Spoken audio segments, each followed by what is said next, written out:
Hello mga ka-Lloyds! Welcome to my vlog! Ayan, wala tayong magawa today kaya naman napaisip ako kung anong gagawin ko para maipost at wala naman tayong masyadong kaperahan para pumunta kung saan-saan kaya ito, nag-throwback na lang tayo.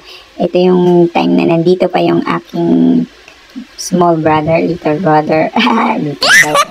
Ayun, nagpunta kasi kami last time sa Tagaytay para magliwaliw naman siya at makapasyal-pasyal kahit konti.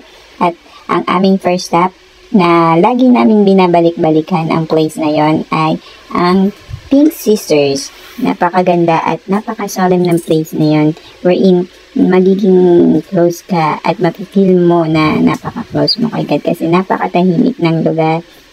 Although maraming taong pumupunta dito at maraming nagre-request ng kanilang prayers kasi feeling ko talaga maraming prayers ko ang natupad dahil sa pagpunta ko dito sa church na to. Ayan, nagdadasal kami at naggagawa ng aming letter para maipag-pray kami ng mga nuns here. Ayan yung place na yan, napakaganda. At after that, na-decide namin pumunta sa Taal Lake. Ayan, habang nasa daan kumakanta-kanta pa nga ang aking bunsong ito at feel na feel niya ang daan kahit paliko-liko talaga siya at napakahirap maniobra din nito. Although dapat talaga dahan-dahan at merong pag-iingat ng husto kapag bumababa dito sa lugar na to. Napaka-tarik ng lugar at talagang sigsag-sigsag siya. Parang bitukan ng manok ang daan dito. Napakahirap. Makikita nyo naman, pero mag-i-enjoy ka naman. Kaya mabagal lang dapat talaga. Kasi ang ganda din ng place. Makikita mo talaga na very nature. Kung mahilig ka sa nature, ayan, mai-enjoy mo talaga ang place na yan. Ayan, kaya nga yung kanta pa dito ni Jacob ay Jingle Bells.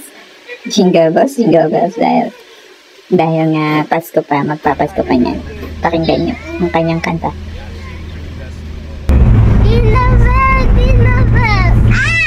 Jingle bell, ow!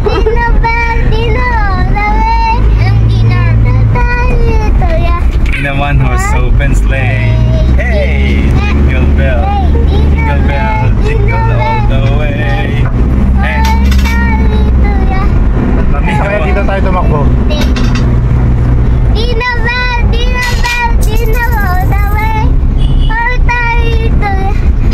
a one-horse open sleigh. Pwede pa doon naman. Nahilo nga si Jacob dito sa pasigzag-zigzag na to. Kaya nung malapit na kaming bumaba bigla naman siyang nagsuka. Kaya ayun, nung wala naman, nakalimutan ko palang magdala ng baong damit niya. Kaya nung pumunta kami, isang malaking t-shirt ang suot niya dahil nga naman yun yung nagbaon si Papa dati ng damit niya, naiwan niya sa sasakyan. Yun na lang yung sinuot ni Jacob. Bakit ba naman kasi nakakalimutan kong magdala ng damit? Akala ko hindi na siya magsusuka. Pero kasi nga, galaw siya ng galaw sa loob ng sasakyan. Nahilo tuloy siya sa galaw niya. Dahil nga, yan, nakikita niyo naman yung daan, pasigsag-sigsag talaga siya. Nakikita niyo ba? Hindi naman kailangan sabihin yan. Nakikita niyo naman. Ayan nga ang daan dyan. Napakahirap bumaba. Kailangan talaga, mabagal talaga ang lakad, ang andar ng sasakyan. Hindi pwedeng matuling dito. Kaya ingat talaga, ingat ang aming driver. Sa aming pagbaba dyan sa sasakyan na yan, napakahirap. Pero siguro, mukha namang madali lang, no? Pag tinignan mo. Pero, sobrang yung pagligo niya, hindi mo na makikita yung kasunod mo. Kaya, kailangan, maingat. Mag-ingat kayo pag pumunta kayo dito. Dito sa Tagaytay City. Papuntang Batangas, Talisay, Batangas.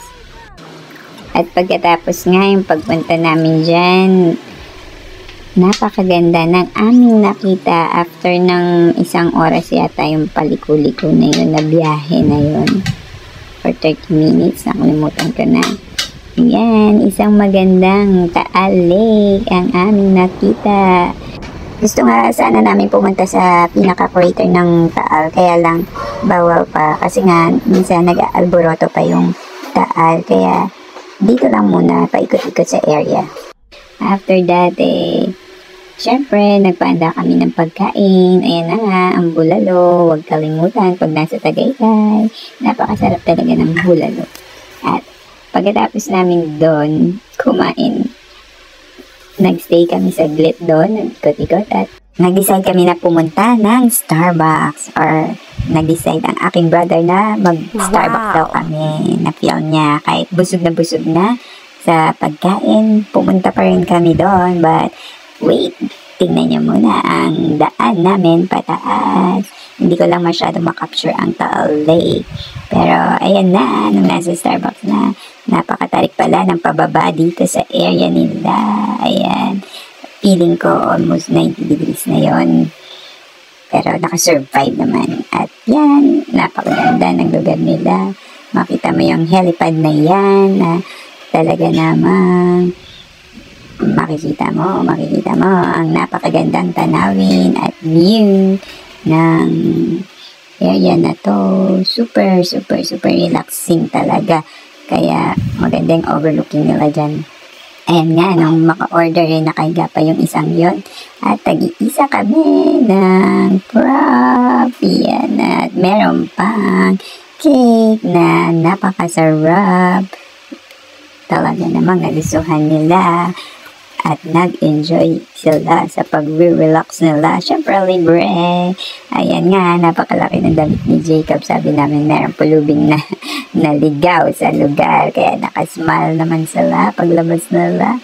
At eto na naman ang pataas na daan. Mabuti na lang merong nag-traffic dun sa taas para iwas disgrasya. Kasi pag taas mo dyan, highway na kagad.